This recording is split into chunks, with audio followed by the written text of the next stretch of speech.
looking thing that's inside the door? Yeah. How can one be missing? It's Jeff, not there. Jeff, I'm sorry. I can't find I don't have it. I can't find it. So we're just not going to put it in the door.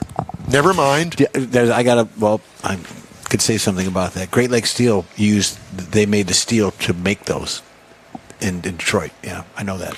Well, apparently they didn't ship it to They made one Ram, less. the Ram ProMaster, so there's that. Chevy Corvette. Inaccessible front seat belts, 24 and 25. Inaccessible. In other words, you can't use it or get to it. Didn't they what stop? does that mean? That was a stop. It was a stop sale. Yeah. Yeah. So it's being recalled, even though you can't sell them anymore. Kia Sportage 2024, loss of power steering assist. Audi Q8 e-tron and Q8 Sportback e-tron for 24. That's a pretty car. Being recalled over tightened brake line that may fail because of that. Improperly tightened seatbelt bolt in the Jeep Grand Wagoneer 2023. How does this happen? Because the guy that puts that in there has a ratchet, a power tool that has a certain torque rating on it, and the thing stops when it gets to a certain torque. Yeah. Don't they check them? Well, they might check the torque ratio on the tool, but do they actually check the tool? Yeah. Rear view camera image may not display in the Ram 1500 for 2022. And Toyota has issued a stop sale on its two largest three-row crossovers, saying it'll recall an estimated 145,000 24 model year Toyota Grand Highlanders and Lexus TXs because the driver's side curtain shield airbag may not deploy as intended during some crashes if the driver's window is rolled down. And those are your recalls for today. Wow. It's a bunch, man. Yeah. I just don't get it. I mean, you'd think that they would take more care about not having recalls. The deal is that every car has a built-in price for recalls in case they happen. That's what I understand, yeah. But when you get to 1 million vehicles, it's not good for the brand, much less the car itself. And, how did the first one get out? Or the first 10? Or the first 500? Or the first 1,000? How did those, First 50,000. Yeah. I just don't get it. I'm sure that there's an excuse for it, but, boy, I would have a major problem. Mars? He's looking for the steel thing. Wait a minute. He's looking at the steel thing. The vacuum cleaner is in the house, if that's what you want to get up and vacuum while you're in here. Well, I was thinking about it. Were you? Yeah. Okay. Have you got whatever it is that you're up and down about over here all fixed up now? Next week we're bringing laundry in. Actually, we do. I can do my delicates. All right. Well, because the washing machine, it's empty right now, and you could do a load of laundry while you're up and running about. There's been a lot of up and down. The agitator's working. Oh. That would be me. That would be you. He's not even paying any attention. Yes, I am. I'm just ignoring you. Like everybody else does. All right, time now for a quick break. You're on the In-Wheel Time Car Talk Show. We're back after this. The original group of Lupe Tortilla restaurants will have you telling your family and friends just what the original recipe means when it comes to the best fajitas in Southeast Texas. Founder Stan Holt invites you to visit the first Lupe Tortilla near I-10 and Highway 6. Here is the original house that inspired the design of all the rest and the original charm that helped make Lupe Tortilla the go-to destination for Houston Tex-Mex. Nothing can compete with the original lime pepper marinade that everyone will agree makes Lupe Tortilla award-winning beef fajitas the best anywhere. Lupe Tortilla Katie's another location that gives you the same quality and service Houstonians have come to expect at Lupe's. It's located on 99 the Grand Parkway at Kingsland Boulevard in Katy. Find yourself in Aggieland? Head to the Lupe Tortilla in College Station. Located just around the corner from Kyle Field, it's a great place to enjoy those famous frozen margaritas before or after the game. Going to Louisiana? The Lupe Tortilla in Beaumont is on I-10, so you can't miss it. The original group of Lupe Tortilla restaurants has the best Tex-Mex anywhere, and you're invited anytime. Yes, friends, we'd like to welcome you to the award-winning In-Wheel Time Car Talk Show. We're winning awards for not being able to get the show on the air on many levels. Coming up, Denny Dotson from Hot August Nights. You'll hear my thoughts on driving the new 2024 Toyota Tacoma. And Mr. Mars has this week's events calendar just ahead on this segment of the In-Wheel Time Car Talk Show. Howdy, along with Mike Out of This World Mars. We always need more Jeff Zekin, engineer David Ainsley. I'm Don Armstrong. Glad that you could join us today on this Saturday.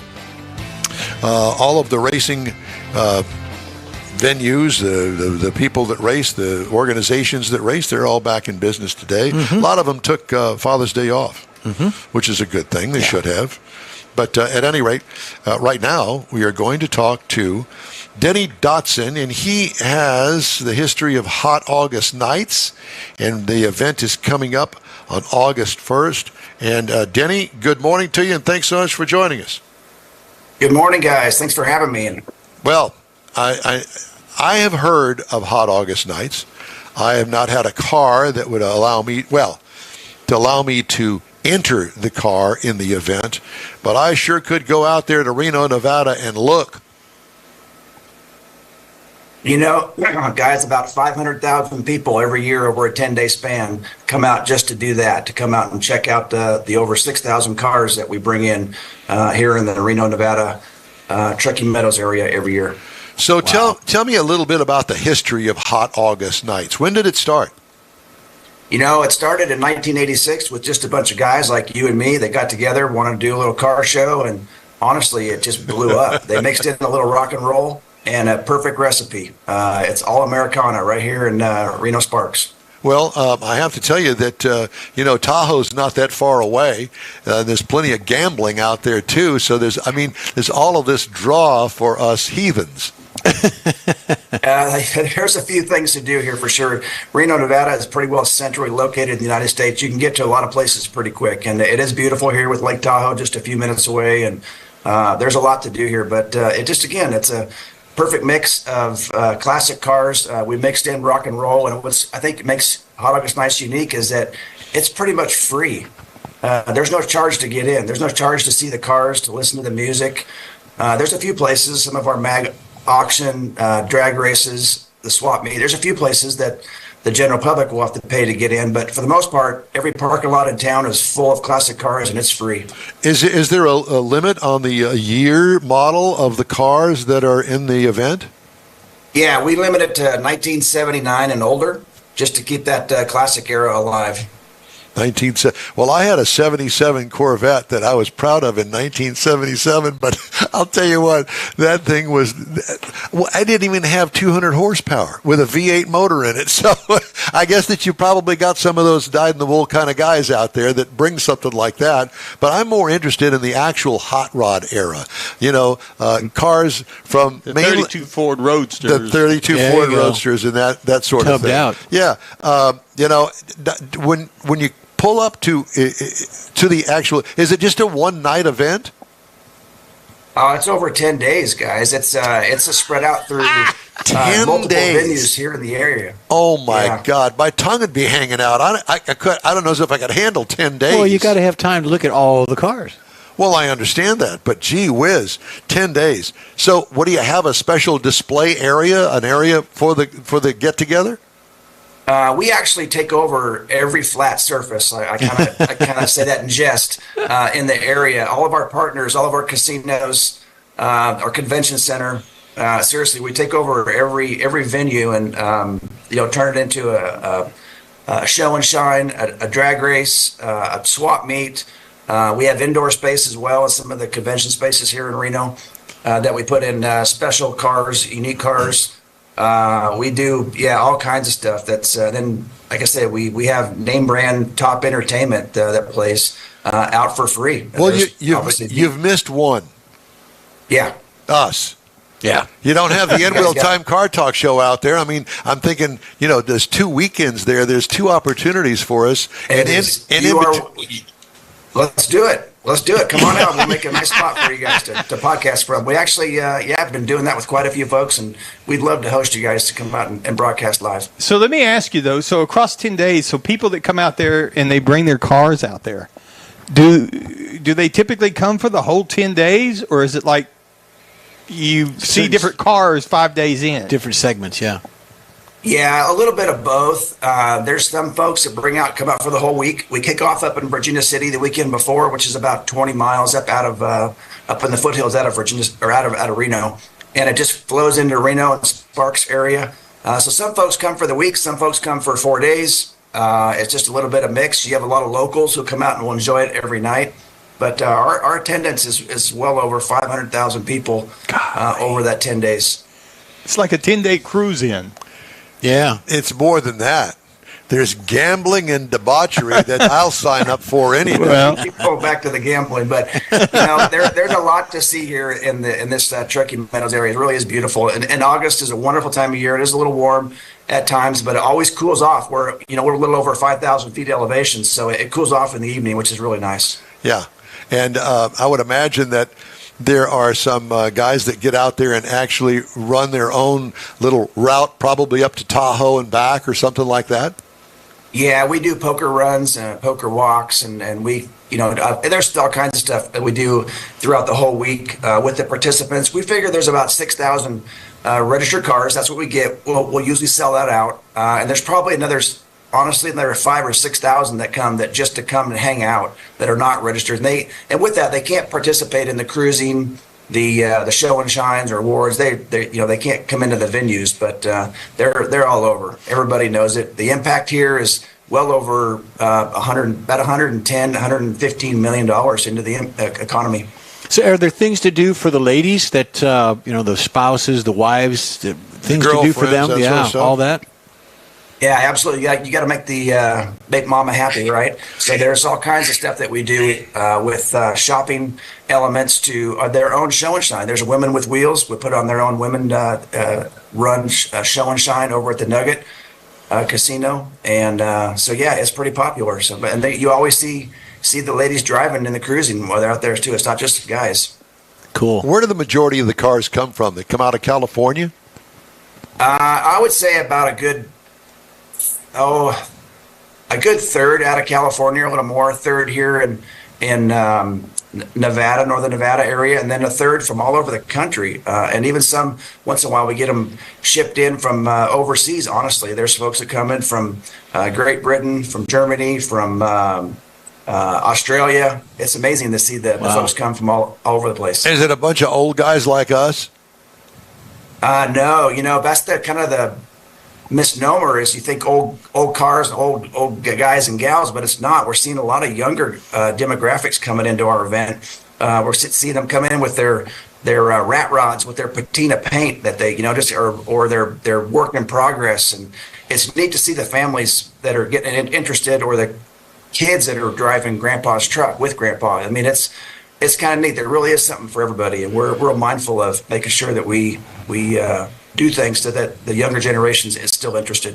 Well, the Lone Star Street Rod Association had their state run here a couple of weeks ago. We were invited up to Granbury, which is just south of Fort Worth, and a great group of guys that come and meet up there, and it's interesting because I met all age groups up there. You would, like you said, you'd like to think that most of them are old guys, but that's not necessarily the case. There are a lot of younger guys too that really dig the era of hot rods. Well, and go ahead, Jeff. I was going to say, there's some of the folks that we did entertain with their grandpas or their older folks that brought their younger kids, that brought their grandchildren, and you talk to them and they say, well, yeah, I'm working on this, my first car, Grandpa and I, or my dad and I are working on this, and Mom's letting us do this in the garage. So it's being carried on. It's being continued down the line of whatever family and the generation, so to speak.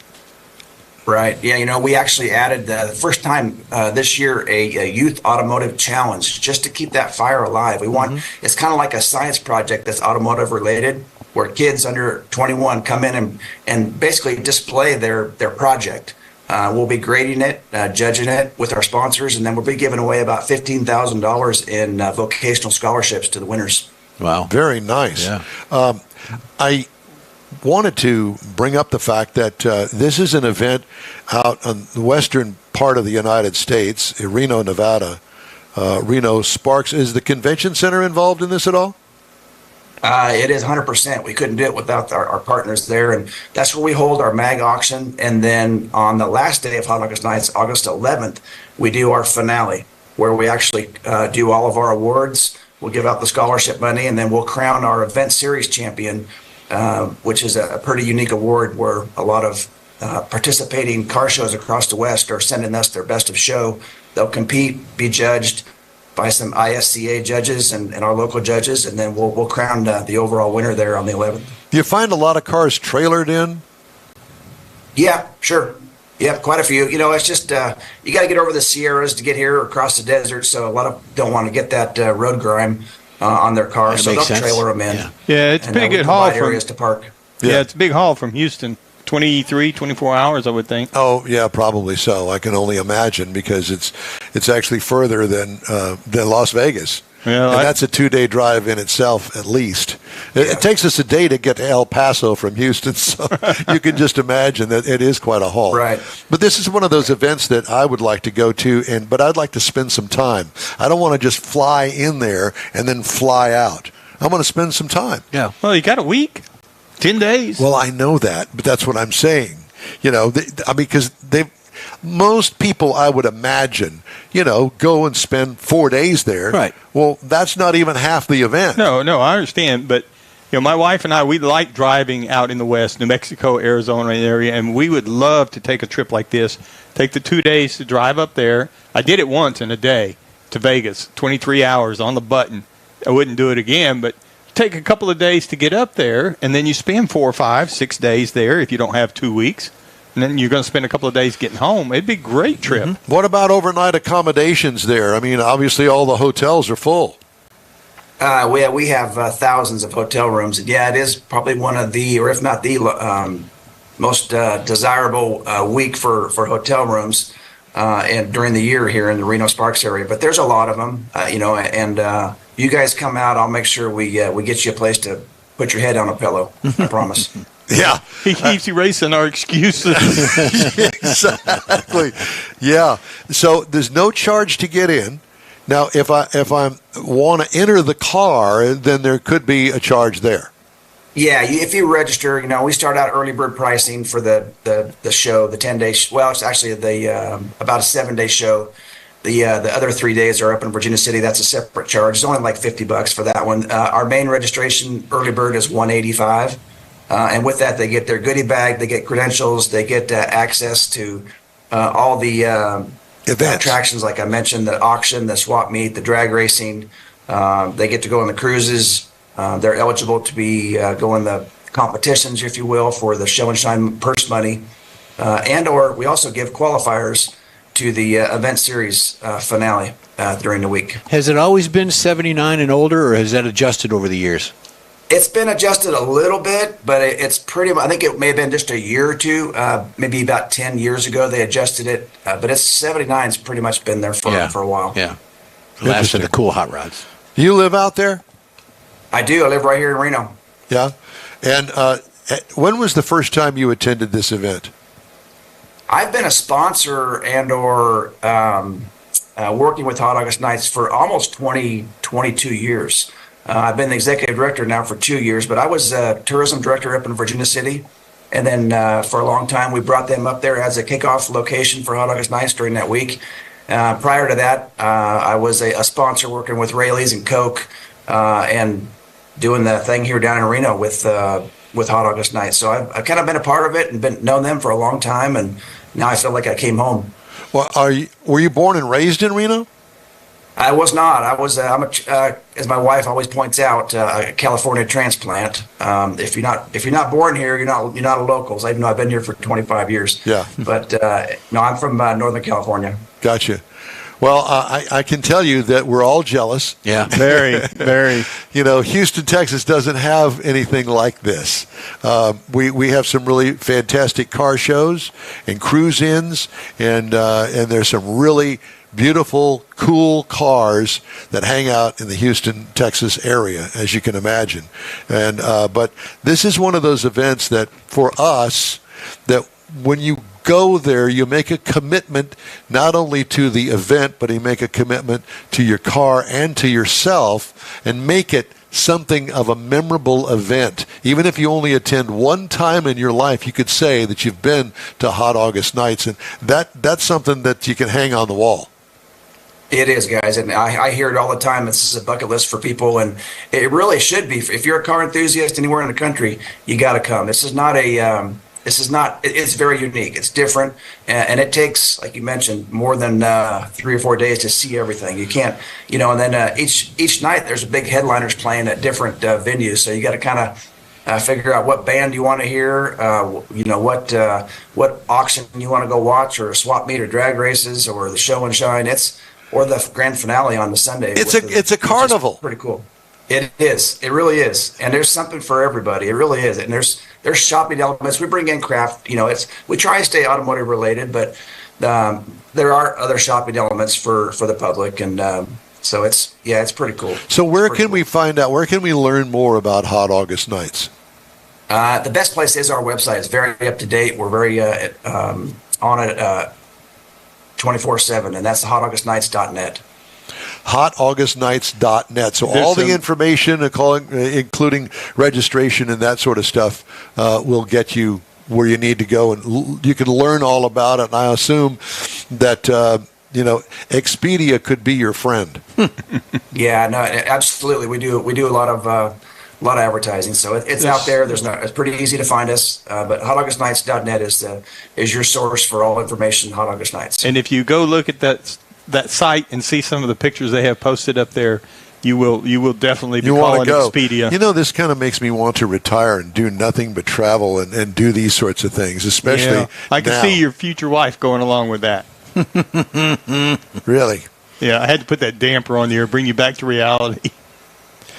Okay, well, we're going to discuss Mars' future on this show just a little while, but not on the air. But Denny, we thank you so much for joining us. We appreciate you, my friend, and best of luck to Thank Hot you. August Nights coming up in August. So, Thank you guys for having me. And again, our door is always open. You're welcome to come anytime. Thank you. We'll check back with you and see how it went. Okay. All right. Thanks. You bet. Denny Dotson, hotaugustnights.net, The place Reno, to be. Nevada. I'm telling you. Golly, that sounds like so much fun. Hey, the In Wheel Time Car Talk Show is available 24/7 through the iHeartRadio app. Just look for In Wheel Time Car Talk. We also video stream our 3-hour weekly show live on Facebook, YouTube, and InWheelTime.com. And podcasts are at your fingertips from your favorite podcast provider. The In Wheel Time Car Talk Show continues right after this quick break. Pro-Am Auto Accessories has been serving Houston's auto enthusiasts since 1984, providing world-class products for sports cars, European sedans, and American muscle. Pro-Am is known as the place to go to find exclusive and hard-to-find parts and accessories. Pro-Am is one of the very first distributors in the USA for brands such as Recaro, Redline, Momo, Corbo, and Simpson. Located in the heart of Houston's premier retail and service corridor, the Galleria area, Pro-Am's walk-in storefront includes an 8,000-square-foot warehouse, showroom, and installation bays. Pro-Am not only sells parts and accessories, but also offers installation and service. Pro-Am is now reaching a worldwide audience through Pro-Am.com, taking its local reputation to the rest of the world. At Pro-Am Auto, you'll be dealing with a small group of professionals who truly want to help you with your automotive needs. If you don't see what you're looking for on the website, call and Pro-Am will lend you a hand. Pro-Am Auto, 6125 Richmond at Green Ridge in Houston's Galleria area. Call them at 713-781-7755. Want to feel good about something special you did for someone special? In Wheel Time and the original Lupi Tortilla group of Tex-Mex restaurants have joined together to help a very worthy cause, God's Garage, a Christian-based 501c3 charity. We know there are lots of places and organizations out there where you can donate a car, truck, or SUV, but we're asking you, our car enthusiast family, to consider donating to God's Garage. Visit godsgarage.org and learn about its mission, the women that have been helped, how each one is screened, and about their Restore You program. A car donation is an easy way to make a difference in the lives of others.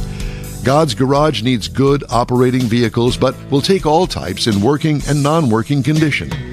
Make your heart and soul feel good by donating your gently used vehicle and help support single mothers, widows, and wives of deployed military at godsgarage.org. Hey, thanks for joining us here on the In Wheel Time Car Talk Show. Time now for the events calendar, and obviously Hot August Nights is on there. Mm-hmm. That's coming up August. In Reno, Nevada. Yep, that'd be a great event. I want to go to that bad. Yeah, and we ought to. I don't have enough We ought to vacation. find us a sponsor, and we ought to do that. If we find us a sponsor, we can do that. Well, why don't you ask him to help us find a sponsor? Well, we might have to do that. But closer to home, I No, want you just change the subject. Yes, No. I am, because I got a clock. I got to watch the clock. So tomorrow, June the 23rd, and I personally like this event. We've talked about it before. The Northside Mustang Car Club. This is where they're having their technical school. It's a day that you can come out there, 10 to 4 p.m., and if you got somebody that's new to driving, or maybe you just want to brush up on some extra things about making repairs, how to change your oil, rotate tires, come out and call, make a reservation, and come out, and they'll supply you with lunch, and you'll have the opportunity to possibly learn something or share something. And if you know something that you could share with others, that would be a good day to do That's that. cool. Northside Mustang Car Club. Now, coming up June the 30th, Corvette Day Rally. This is, again, benefiting the National Corvette Museum down in Friendswood, 4650 FM 352351. My God, I cannot talk. Can't Go read. to myvet.com to register. Then on August the 31st, another event right after the Hot August Nights is the Pride of America Truck and Bike Show. Now, this is down at Crazy Allen Swamp Shack. I just like the name. Man. Crazy Allen Swamp Shack. Yeah. Boy, sign me up for that. Down at 310 Texas Avenue in Kemah. Registration's $20. 1 2 3 place awards in each category. Give me that piece of paper. I can read it better than No, you, and I've no, not you even can't, looked at it. because I got the typos. All We know. All proceeds go to He sends- sending military deployment care packages. Go to facebook.com, Care Packages for Heroes, for more information. I'm gonna bust you here. No, in just a bust minute. them. Then September the 28th, Woody's 6th Annual Waterfront Rod and Custom Show down in San Leon, Texas. Uh-huh. Topwater Grill, and we will be there live. Go to San Facebook. Leon. I recommend What the did salad. I say? Leon. Leon. Leon. It is not that. Leon is Leon. You come on my side of Galveston Bay, and we'll see. Yeah, okay. Facebook.com, That's the problem. I Woody's don't go Waterfront over there. Rod I'm and Just scared. try the salad. You'll like it. October the 19th, Back to the Past Car Show. This is the annual Open Classic Car, Truck, and Motorcycle Show benefiting the Spring Branch Senior High School Foundation. 9016 Westview Drive, Houston, Texas. Go to springbranchbears.com car show for more info. And we will be there. Are you done yet? I quit. Good. Back to you, Don. I would like to have the iceberg lettuce and cabbage salad with some Italian dressing on it. Okay, that'll be 3 hours. What are you trying to say, story. Jeff? There's a story. Yeah, there's a story. There's a there. story there, and to be honest with you, the story is that we went to this place to have lunch. There were a lot of people in there, It's but about 8 or 10 of us. yeah, and it was not a big deal. And we had a waiter that said, "Okay, what do you want?" And Mars and Went around, yeah. went around the table. And Jeff says, "I'll just have the salad." Just plain, just They salad. bring with out dressing. everything, all of the fried food that you could ever want in your entire life. For everyone Yeah. else. All of the drinks, Yeah. everything except the salad. I went to the kitchen twice to ask for my salad. And we asked the waiter, salad did he order? Oh, we'll bring it right No out. problem. 10 minutes later, no salad. Jeff gets up and goes to the kitchen and says, "You got a salad back there that's kind of hanging out and no place to go? Got a problem. Will be mine." Wilton in the back. "Oh, I'm sorry, sir. We'll get right to it." Yeah, another 20 minutes goes Another by. 20 minutes goes by, still no salad. And then the waiter says, "We didn't get your salad, did we?"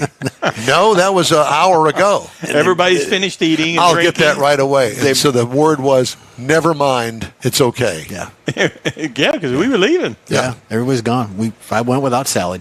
So try the salad. Get the Try. salad. You'll love it. Try the salad. Try to order a salad. Time now for this hour's car review. The 2024 Toyota Tacoma. Available trim levels are the SR, the SR5, the TRD Pre-Runner, the TRD Sport, the TRD Off-Road, the Limited, the TRD Pro, and the top of the line, a new thing, the Trail Hunter. I had the TRD Off-Road 4x4 double cab. This is considered a small pickup truck. And let me just define what TRD stands for. Toyota Racing Development. Why they came up with that, I don't know. You can use your imagination as to why I don't particularly care for that term, but whatever. Seating 5, redesigned for 2024. Wow, and what a redesign.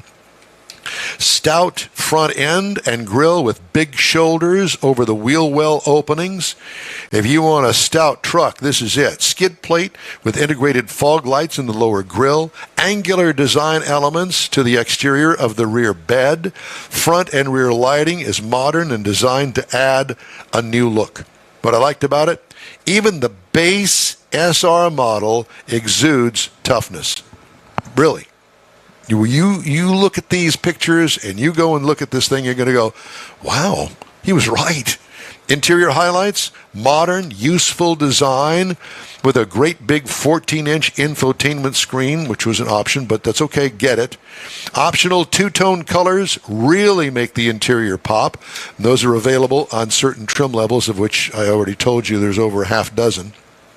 Comfortable seating, the four-wheel drive, continuous position, the four-wheel drive controls are positioned on the center console, makes it easy to adjust and maneuver. Gauge cluster display is changeable. The bed has a 110-volt outlet for your portable AC unit when you're out and about. What I liked, the redesign can now compete or exceed others in its class. Engine, no more V6, it's not even offered. It's a 2.4-liter Turbo 4. Comes in 2 horsepower ratings. We had the 278 horsepower, top of the line one. The base has 228 horsepower, which is plenty for most people. 243 pound-feet of torque, 8-speed automatic transmission, a 3,500 pound tow rating, and a hull rating of 1,445 pounds. Miles per gallon, 19 city, 23 highway for a combined of 21. I got 20.6 miles per gallon over 263 miles. It has plenty of power, especially that 278 horsepower when you got an 8-speed automatic transmission. What could use improvement? Nothing. Electric assist will boost horsepower, and I would imagine that is in the works as a hybrid. Ride and handling, what I liked, for off-road, it's not too stiff for everyday drivers.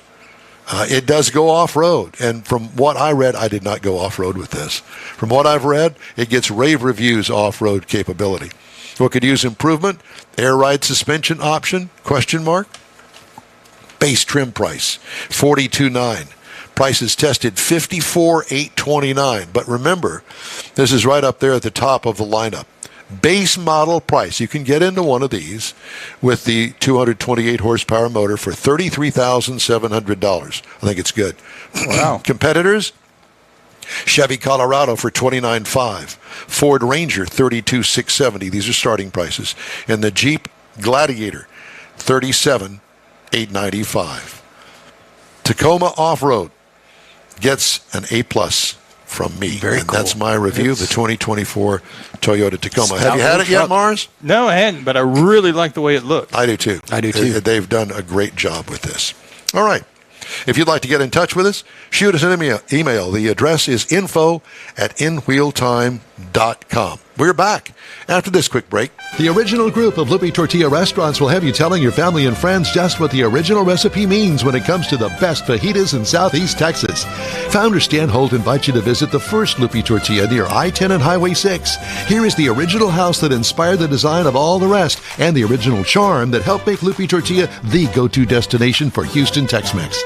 Nothing can compete with the original lime pepper marinade that everyone will agree makes Lupe Tortilla award-winning beef fajitas the best anywhere. Lupe Tortilla Katie's another location that gives you the same quality and service Houstonians have come to expect at Lupe's. It's located on 99 the Grand Parkway at Kingsland Boulevard in Katy.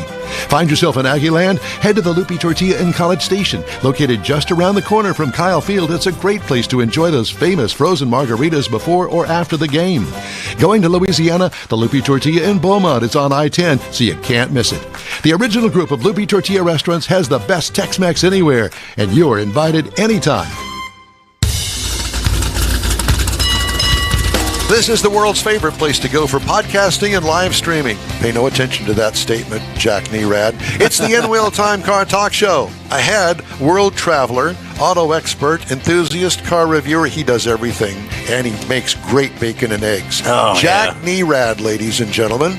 We'll have This Week in Auto History. I'll get you caught up on the stories making automotive news headlines this week. Howdy, along with Mike out of this world, Mars. We always need more Jeff Zekin, our chief engineer, David Ainsley. I'm Don Armstrong. Glad you could join us on this Saturday. Let's get right to it, shall we? Out to the left coast. And ladies and gentlemen, here he is, by popular demand, Jack Nerad. Hi, Jack. Nearly live on hi, how you doing? Nearly live on our stage here, right? Yeah, exactly. Hey, it's great to see you. I haven't talked to you in a while. It's been a while, and it's sad because I love talking to you guys. Well, we love talking to you, too. So we understand that you just got back off vacation. Where'd you go? What'd you do? Show and tell, please. It's a while ago now. We went overseas, and my youngest daughter studied abroad, studied in Copenhagen for the better part of a year. So we went over there, kind of poked around a little bit, picked her up, and then came back. But she is back now, working as an intern here in California, and going to go back for her final year of architecture school. In Copenhagen. No, here in the California. U.S. Okay, very good. Yeah, All right, yeah, well, yeah. that's good. How are things with America on the Road?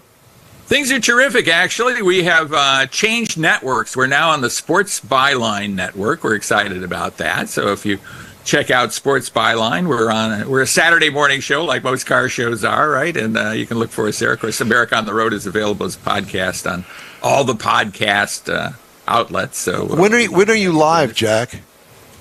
most days I'm live. He's live right now. Yeah. I mean, do you have a scheduled show on Saturday? Yeah, the show airs depending on in which time zone you live. I think it would air at 6 o'clock Central Time. Airs at 7 o'clock in the East. Airs at 4 in the morning. I actually heard us here at 4 in the morning. I was up with my dog last night. Our old dog is much like having an infant. So I listened to the show a little bit. But we're happy to be on the Sports Byline Network. And again, like I say, you can find us as you can find your show. Online everywhere all the time as a podcast. Yeah, it's amazing now the way the technology is and all of the outlets that are available. We're big in Copenhagen. Well, big there. We are. And I know that you missed our broadcast because you were on vacation. So just saying, welcome to all of our Copenhagians. I guess whatever you want to call it. So, Jack, let's talk about current news. And I started off our 3-hour show with the news of CDK, and I know that you're in tune with this, and the dealer management software system that has been hacked by some Eastern European country or gang or whatever you want to call it, and they brought the whole system down, and 15,000 dealerships are struggling to actually survive this morning without it because dealer management system is just that. It does everything for a dealership, parts, service, new car sales, F&I, all of the things that involve a dealership. Have you heard anything? What's your take on all this? Well, it's brutal. It's absolutely brutal for all these dealerships because, as you say, virtually every dealer in the United States is completely dependent upon their dealer management system, and there are just a few vendors that offer these. It's largely that you want to have a system that a lot of other dealers have, right? It kind of makes sense that you would do that. So this is really difficult for those dealers with that system. And it doesn't look like there's a quick solution to this. Oftentimes in this kind of situation, a bribe has to be made, right? I mean, some kind of ransom payment has to be made, right, to undo this, and certainly that isn't something we want to resort to. But I don't know how this is going to be resolved. I think dealerships can still write deals manually, but it's just so much harder to do. Yeah, that. The ones that can remember how to do that.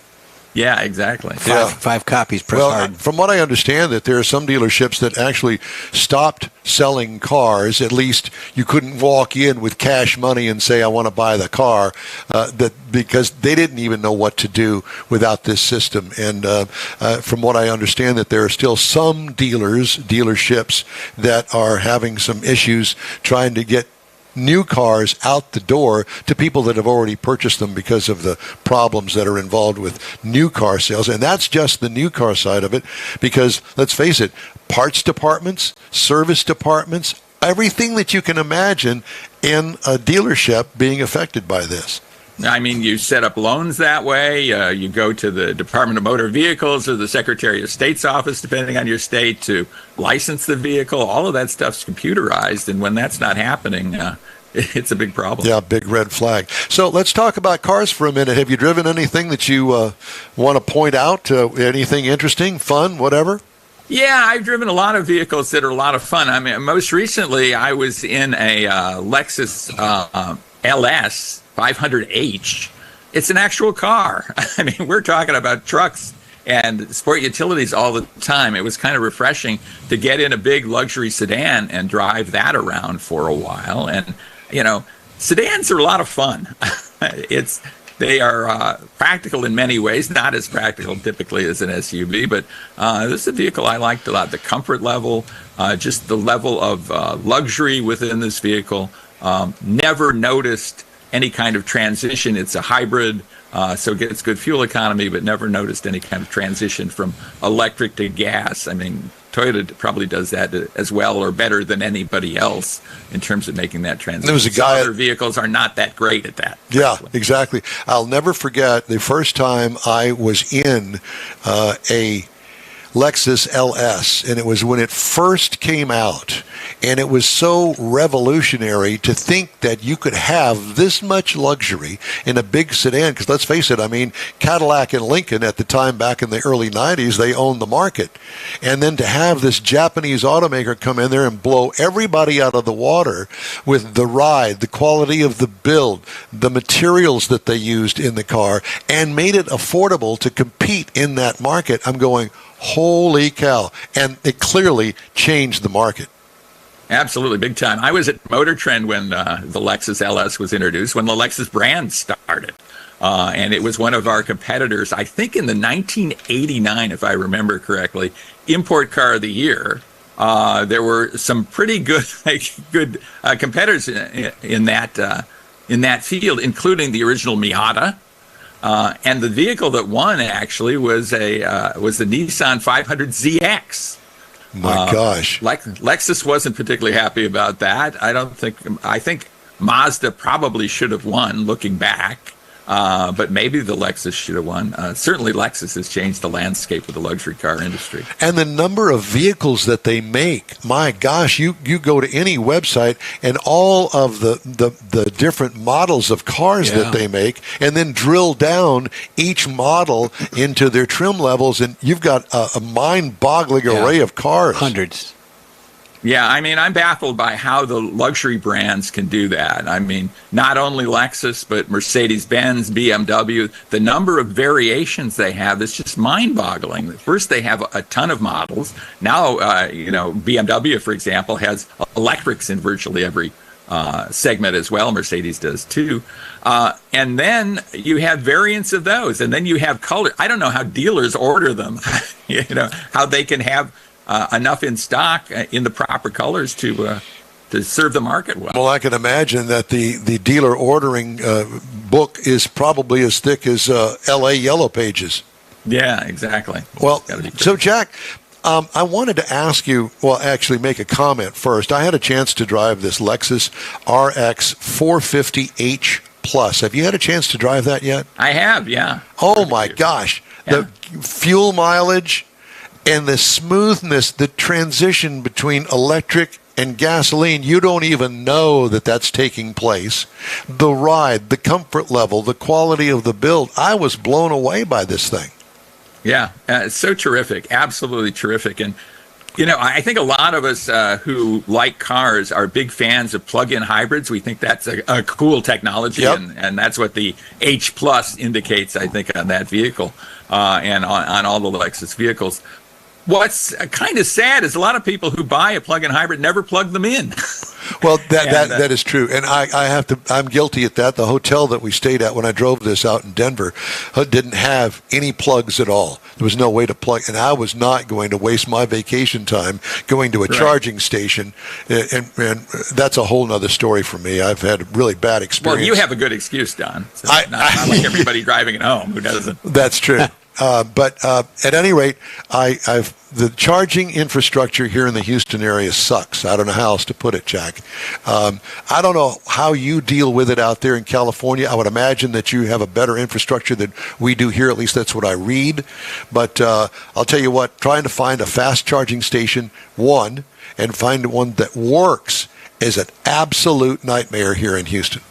It's very difficult here, and you're competing against a lot more electric vehicles because there are so many electric vehicles in California, in Southern California, in the San Francisco area.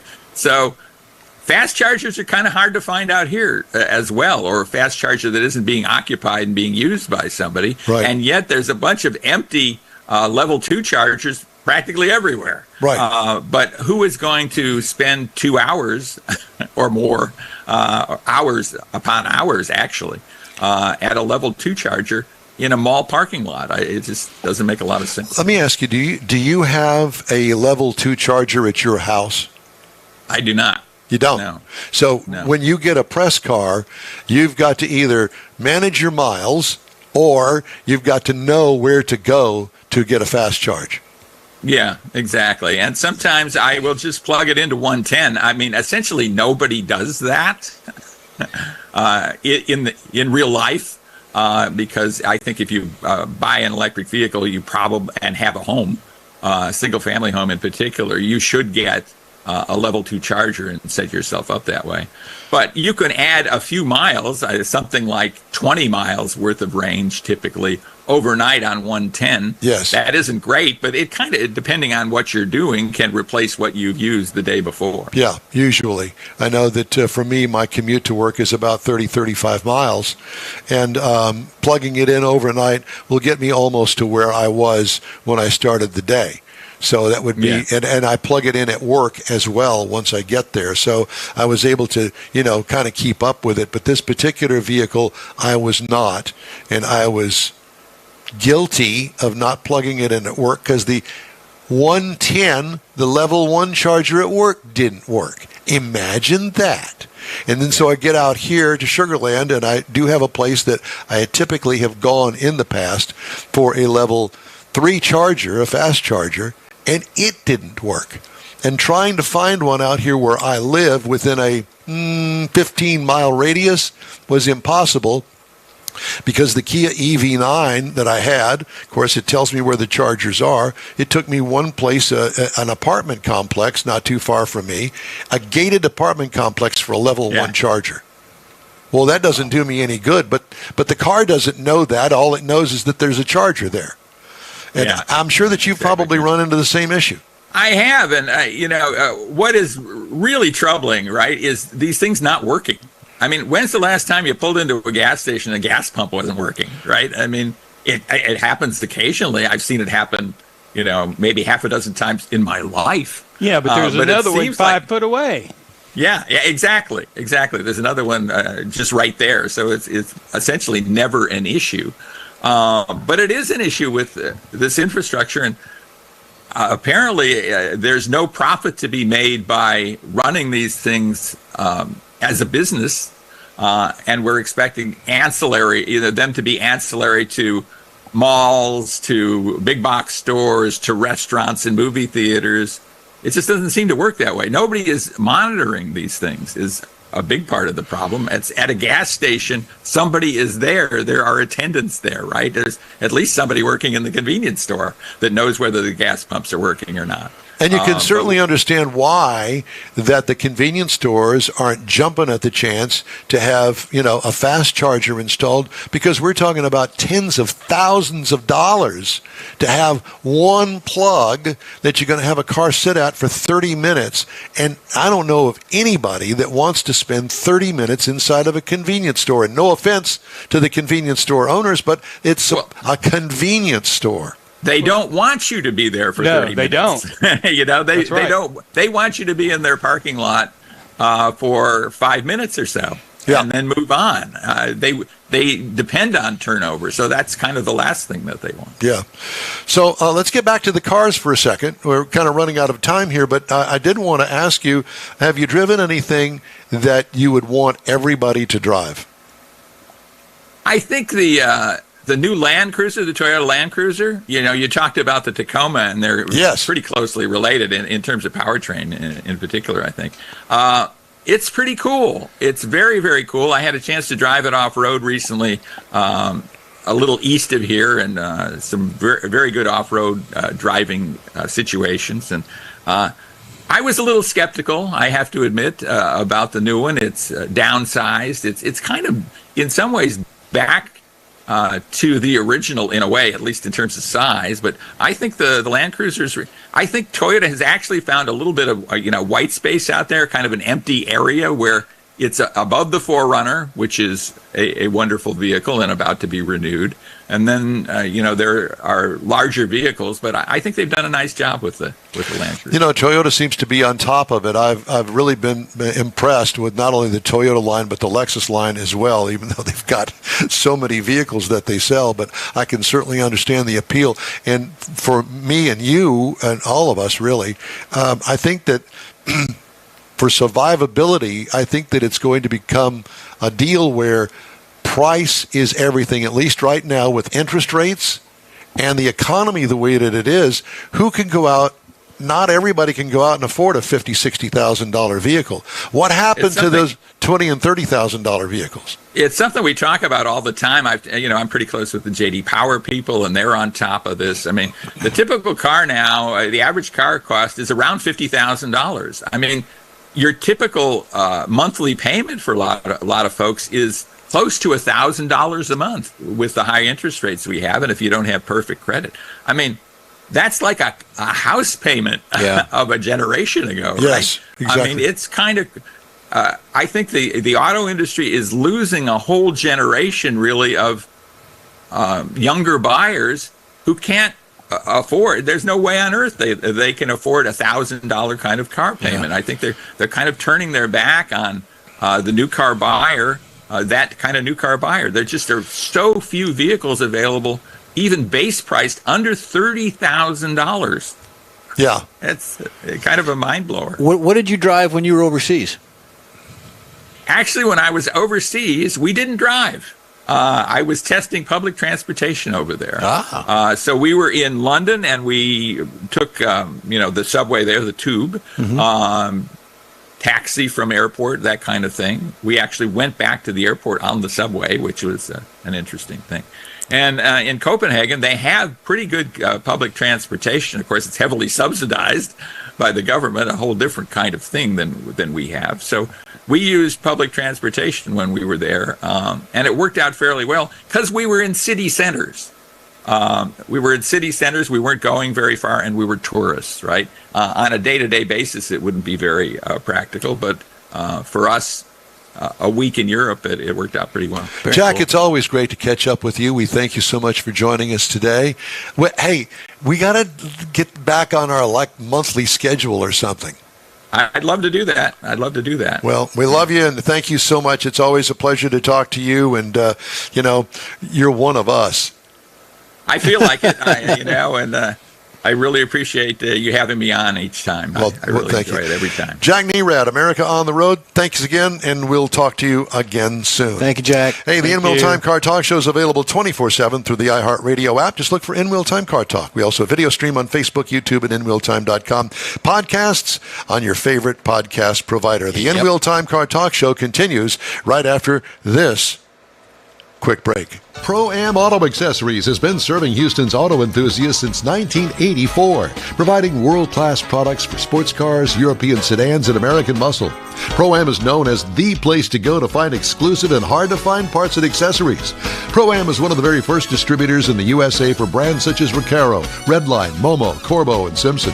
Located in the heart of Houston's premier retail and service corridor, the Galleria area, Pro-Am's walk-in storefront includes an 8,000 square foot warehouse, showroom, and installation bays. Pro-Am not only sells parts and accessories, but also offers installation and service. Pro-Am is now reaching a worldwide audience through Pro-Am.com, taking its local reputation to the rest of the world. At Pro-Am Auto, you'll be dealing with a small group of professionals who truly want to help you with your automotive needs. If you don't see what you're looking for on the website, call and Pro-Am will lend you a hand. Pro-Am Auto, 6125 Richmond at Green Ridge in Houston's Galleria area. Call them at 713-781-7755. Want to feel good about something special you did for someone special? In Wheel Time and the original Lupi Tortilla group of Tex-Mex restaurants have joined together to help a very worthy cause, God's Garage, a Christian-based 501c3 charity. We know there are lots of places and organizations out there where you can donate a car, truck, or SUV, but we're asking you, our car enthusiast family, to consider donating to God's Garage.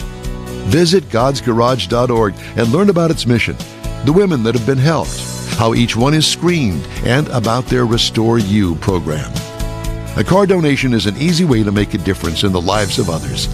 God's Garage needs good operating vehicles, but will take all types in working and non-working condition.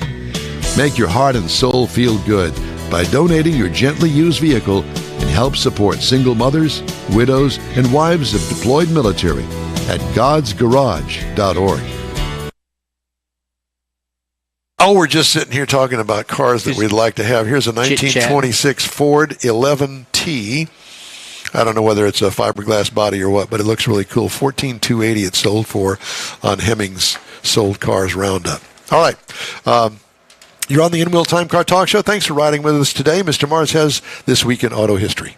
Yes, sir. Got a few things here from this past week in auto history. June the 16th, 1903, after some finagling with Henry Leland at Cadillac, the fully independent Ford Motor Company was incorporated by Henry Ford, and which would later actually be the company that would go ahead and revolutionize the industry with the introduction of the assembly line and the mass production techniques. June the 17th, 1940, the first Jeep prototype was delivered. This Jeep was known as the Bantam Reconnaissance Car, delivered to the U.S. Army. And this is what evolved into the iconic Jeep, becoming a critical part of the Allied efforts in World War II, and developed into what we have today as far as the variety of the Jeeps are. Then, coming up on June the 18th, and I really found that this one was pretty interesting, 1969, Saab introduces the first turbocharged passenger car. I like it. Now, but think about, and we just take turbochargers like you were talking about earlier. Turbochargers are an everyday thing now. I never realized that it was 1969 when the first one hit the passenger cars. They've been on diesels forever. Look at what's sitting next to it. That is awesome. Yeah, What is it? It's a wagon. Okay. So moving on to June the 19th, 1978, Volkswagen Beetle production in Germany ends after making 11 million vehicles. It was actually... They should have never stopped making that car. Well, they continued to make them in Australia, Mexico, Nigeria, and now Nigeria! A total of 16 million have been made worldwide now. Wow. That's the interesting things I found this week in automotive history. Beautiful. Really? Yeah. Oh, and by the way, on the Volkswagen, when I looked at the picture, the last 300 were made the same, painted the same, everything about them was the same. You know somebody's got those, at least one in their collection. And they've all been recalled. No, that's the funny thing about it. They don't have recalls on those. No, They're they too don't. simple. They're just, it's a car. Yeah. Period. There's something to be said for those days. Oh, yeah. 4 bolts, the engine comes out Yeah, that's it. with a floor jack. You Yes. want to get to the pistons, you take Kind of a 4 wiggle. more bolts apart and crack the block. It comes in 2 pieces. Wiggle, And- wiggle. How do you know Shimmy, all of this, shimmy. Mars? Well, I had to work on a few of them. Did you? Yeah. Were they yours? No. The other friends, or Yeah. That's it, friends. You have friends that allowed you to work on their car? Well, it was actually young ladies that didn't have much choice because they couldn't afford to pay anybody else. Yep. So they had to find some idiot like me that would do it for free. Help There you them go. out. Got to help them out. That's right, doing my part. There you go. Chevrolet said it will reveal the next generation Corvette ZR1 on July 25th. Brand released a teaser video on June 20th with the reveal date for the upcoming top performance production model of the mid-engine Corvette, which is built at General Motors Assembly in Bowling Green, Kentucky. They described the ZR1 as the unthinkable in preview videos. Well, somebody thought of it, so it's not unthinkable.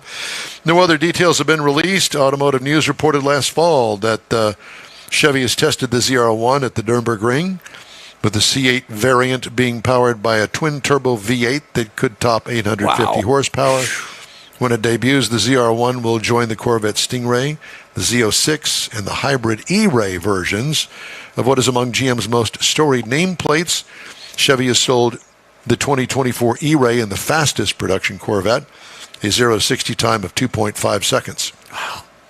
Brand recently named a guy by the name of Tony Roma. And no, it's not a pizza company. And he don't play football. No. Well, then why are we talking about it? He's the new leader of the Corvette development team. He takes over July 1st as executive chief engineer from GM's new global Corvette and performance cars team, succeeding retiring Taj Jukter. So that's big. Whatever. Tag. That's Here, cool. you read it. All right, I'll look at it. Okay.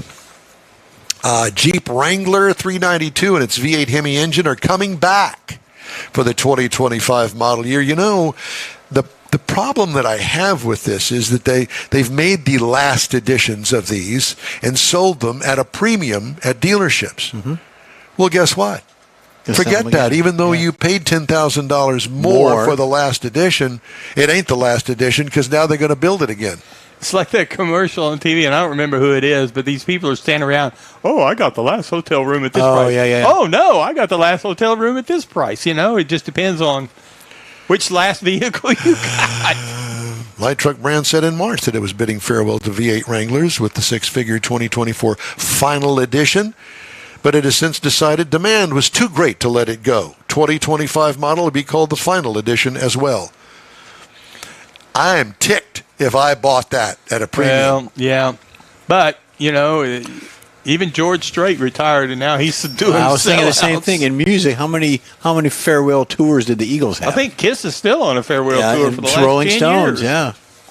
Jeez. They didn't say farewell to everybody. No, they didn't. They didn't. You have to they get didn't everybody tell there. me. And farewell. I'm irritated. Farewell, Mike. I've got too many pages here that I'll not be able to find the close that I have rewritten and wanted to really make a big deal out of it because I've lost my. Oh, there it is. Oh, well, we'll make a big deal out We of will. it. Yeah, I know that you'll make a big deal out of it by making fun of me. Mike will read it. Why don't you read that for him, Mike? Yeah, Oh, read no. that for me, Mike. No. I'll read this. No, you can't read that. You can't read anything today. Apparently. Just pointing that out. Thank you. Since I could see the daggers were coming out at me, I thought I'd go ahead and nip that in the bud. Well, we talked about gambling with the guests. Nip it in the bud. A good defense is a good offense. That's right. This show is a gamble today. It truly is, isn't it? Hey, well, we we thank you for joining us. Somehow, some way, we made it through, and you made it through with us, and we certainly appreciate that. Time now for a quick break. And we will wrap up today's fine in-wheel time car talk show, streaming and podcasting around the planet. Look for us on your favorite provider, and you may or may not want to have us back. The original group of Lupe Tortilla restaurants will have you telling your family and friends just what the original recipe means when it comes to the best fajitas in Southeast Texas. Founder Stan Holt invites you to visit the first Lupe Tortilla near I-10 and Highway 6. Here is the original house that inspired the design of all the rest and the original charm that helped make Lupe Tortilla the go-to destination for Houston Tex-Mex. Nothing can compete with the original lime pepper marinade that everyone will agree makes Lupe Tortilla award-winning beef fajitas the best anywhere. Lupe Tortilla Katie's another location that gives you the same quality and service Houstonians have come to expect at Lupe's. It's located on 99 the Grand Parkway at Kingsland Boulevard in Katy. Find yourself in Aggieland? Head to the Lupe Tortilla in College Station. Located just around the corner from Kyle Field, it's a great place to enjoy those famous frozen margaritas before or after the game. Going to Louisiana, the Lupe Tortilla in Beaumont is on I-10, so you can't miss it. The original group of Lupe Tortilla restaurants has the best Tex-Mex anywhere, and you're invited anytime. Well, that's it for this week's In Wheel Time Car Talk Show, and we're sorry. Be sure to check out our website, inwheeltime.com. Follow us on Facebook. Give us a like. Tell your car friends about us. And share our stuff if you would, please. We'll keep you connected to the automotive world all week long.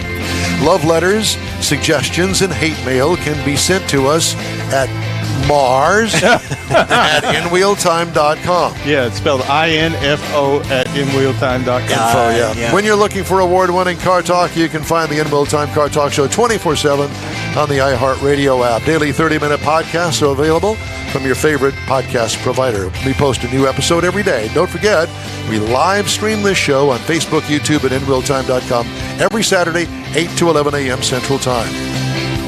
The In Wheel Time Sales and Video Technical Director is We Need More, Jeff Zekin.